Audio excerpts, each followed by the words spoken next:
मैं आपको कहानी सुनाता हूं एक अनोखे वीर पुत्र की, जिसका नाम था छत्रपति शिवाजी महाराज। सन 1627 ईस्वी पूरे भारत पर मुगल साम्राज्य का आधिपत्य था। उत्तर में शाहजहां तो बीजापुर में सुल्तान मोहम्मद आदिल शाह और गोलकोंडा में सुल्तान अब्दुल्ला कुतुब शाह। डेक्कन के सुल्तान सेना के लिए हमेशा मुस्लिम अफसरों को ही प्राथमिकता देते थे।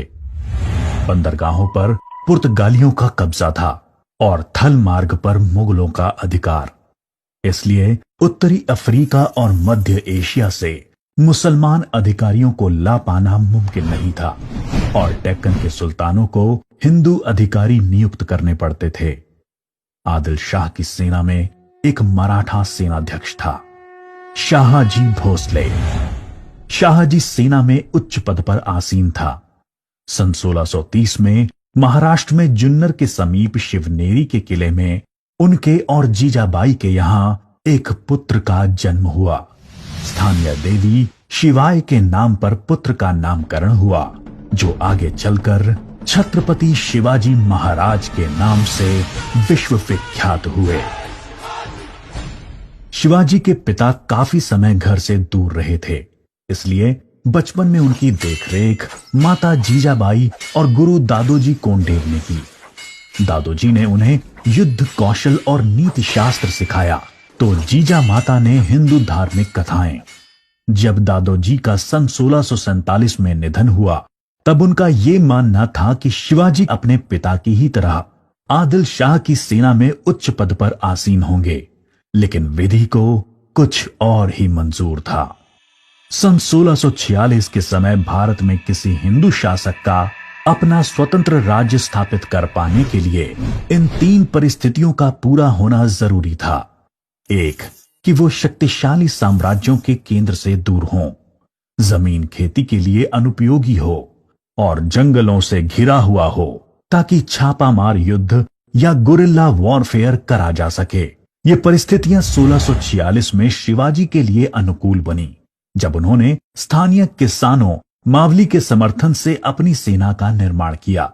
शिवाजी को भली भांति याद था कि किसी भी साम्राज्य को स्थापित करने के लिए किलों की क्या महत्व है, इसलिए सिर्फ 15 साल की उम्र में ही उन्होंने आदिल शाही अधिकारियों को रिश्वत देकर तोड़ना, चाकन एवं कोंडना किलों को अपने अधिकार में कर लिया। इसके बाद उन्होंने आबाजी सोमदेव की मदद से थाना, कल्याण और भिवंडी के किलों को मुल्ला अहमद से छीनकर अपने अधिकार में कर लिया।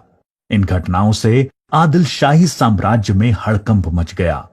शिवाजी को रोकने के लिए उनके पिता को गिरफ्तार कर लिया गया।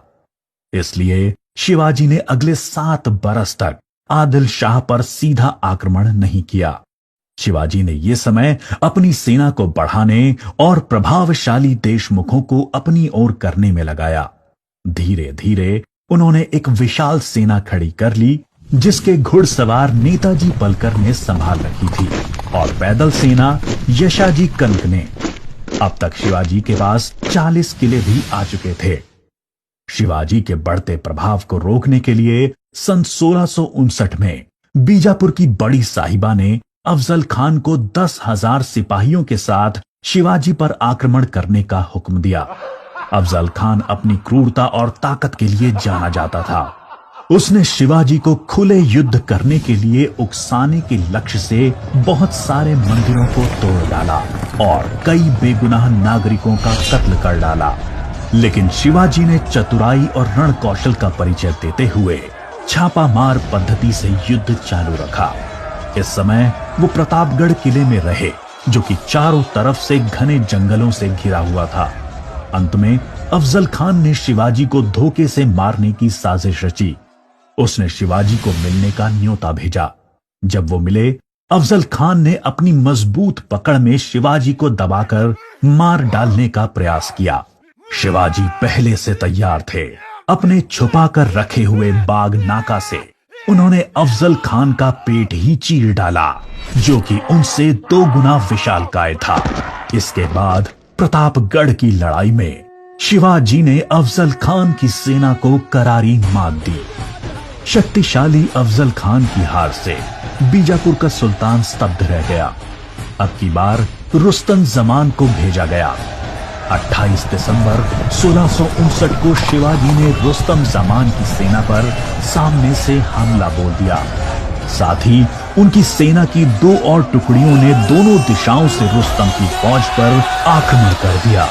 रुस्तम जमान शर्मिंदाजनक स्थिति में लड़ाई के मैदान से अपनी जान बचाकर भाग गया। सन 1660 में आदिल शाह ने अपने सेनापति सिद्दी जौहर को शिवाजी पर हमला करने के लिए भेजा। शिवाजी पन्हाला किले में थे और सिद्दी जौहर की सेना ने किले को चारों ओर से घेर लिया। शिवाजी ने सिद्दी जौहर को मिलने का न्योता दिया और जब वो मिले, आदिल शाह को संदेश भिजवा दिया कि सिद्दी जौहर उनसे गद्दारी कर रहा है। इससे आदिल शाह और सिद्दी जौहर के बीच लड़ाई छिड़ गई, जिसका फायदा उठाकर शिवाजी एक रात अपने 5000 सिपाहियों के साथ पन्हाला किले से बाहर निकल आए। बाजी प्रभु देशपांडे ने न सिर्फ सिपाहियों के साथ दुश्मन सेना को उलझाए रखा, जिसकी वजह से शिवाजी सकुशल विशालगढ़ पहुंच गए। इस लड़ाई में बाजी प्रभु देशपांडे को अपने प्राणों से हाथ धोना पड़ा। उनको महाराष्ट्र के इतिहास में एक महान योद्धा माना जाता है। इसके बाद बीजापुर की बड़ी बेगम ने औरंगजेब से शिवाजी को पकड़ने के लिए विनती करी। उसने अपने मामा शाइस्ता खान को 1,50,000 सैनिकों के साथ शिवाजी से युद्ध करने भेजा। शाइस्ता खान ने अपनी विशाल सेना के बल पर पुणे पर कब्जा कर लिया और शिवाजी के निवास स्थान लाल महल पे अपना बसेरा डाल दिया। शिवाजी ने चालाकी से अपने 400 सिपाहियों के साथ शादी के बारातियों के वेश में पुणे में प्रवेश कर लिया। रात के समय उन्होंने सीधे शाइस्ता खान के ऊपर खतरनाक हमला बोला। खान ने खाकी से कूदकर अपनी जान बचा ली, पर शिवाजी की तलवार की वार से अपनी 3 उंगलियां गंवा बैठा। उंगली तो गई और इज्जत भी।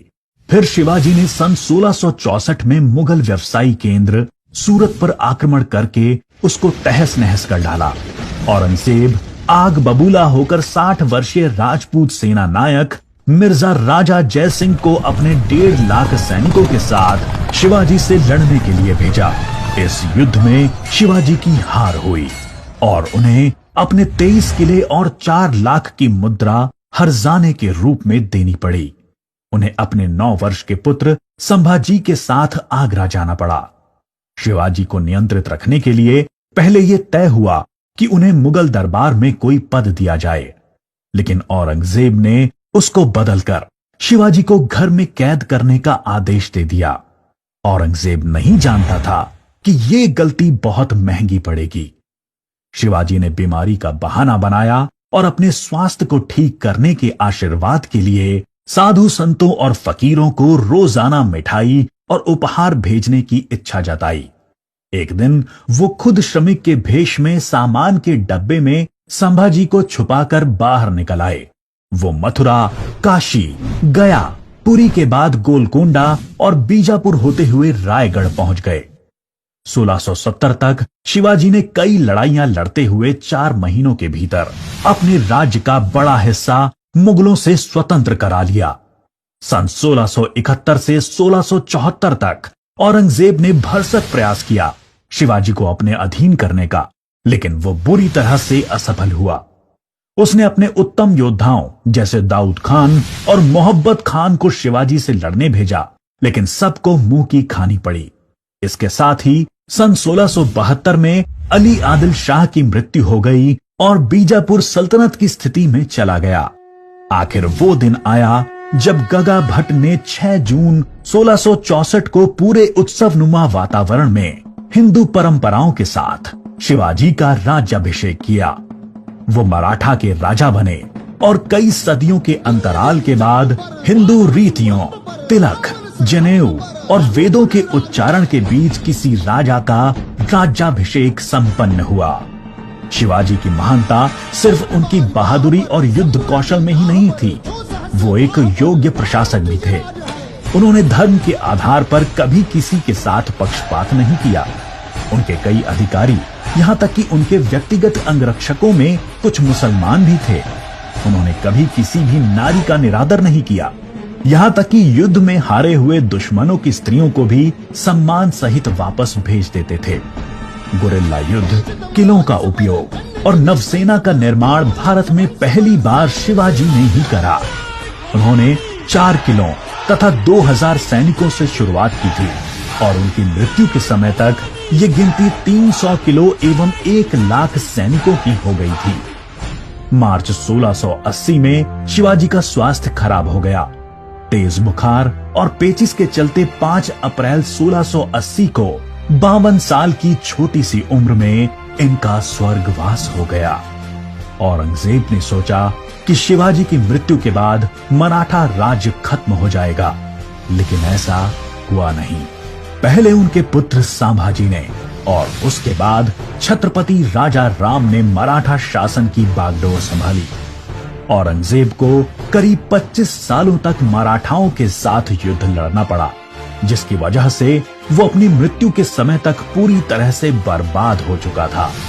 शिवाजी ने जो मराठा राज्य की नींव रखी, वो आगे चलकर कर्नाटक से लेकर अटॉक पाकिस्तान तक फैल गई। शिवाजी जैसे मनुष्य कभी मरते नहीं, लेकिन लोगों के हृदय में अपने महान कार्यों, साहस और बलिदानों की वजह से हमेशा अमर रहते हैं।